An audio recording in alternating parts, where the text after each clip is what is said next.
జమ్మికుంట మండలం తహసీల్దార్ కార్యాలయం ముందు తహసీల్దార్ గారికి వినతి పత్రం చేయడం జరిగింది.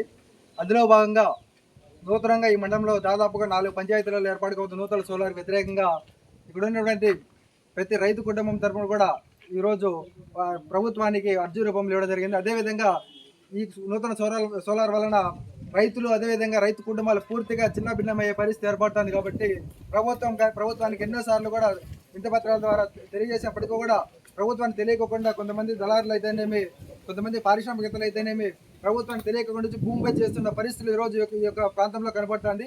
వెంటనే ప్రభుత్వం ఇలాంటి వారిపైన కఠిన చర్యలు తీసుకొని రైతులకు న్యాయం చేసే దిశగా ముందుకెళ్లాలని తెలియజేస్తున్నాం. లేని పక్షంలో రైతులందరూ కూడా మండల కేంద్రం అయితేనేమి, జిల్లా కేంద్రం అయితేనేమి అందరి రైతులందరూ కూడగట్టుకొని ధర్నాలు అయితేనేమి, రాష్ట్రాలకేమి, నిరాహార దీక్షలకు అయితేనేమి వెనకడమని చెప్పేసి ఈ ప్రభుత్వానికి హెచ్చరిస్తున్నాం.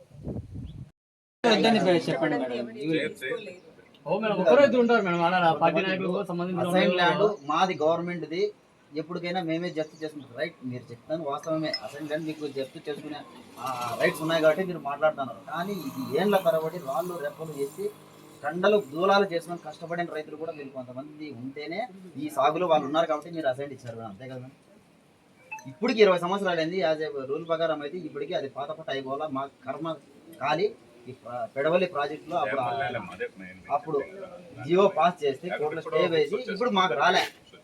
లేకపోతే last government Siddhareddy sir MLA గారు ఉన్నప్పుడు ఇవ్వాల్సిందే మాకు.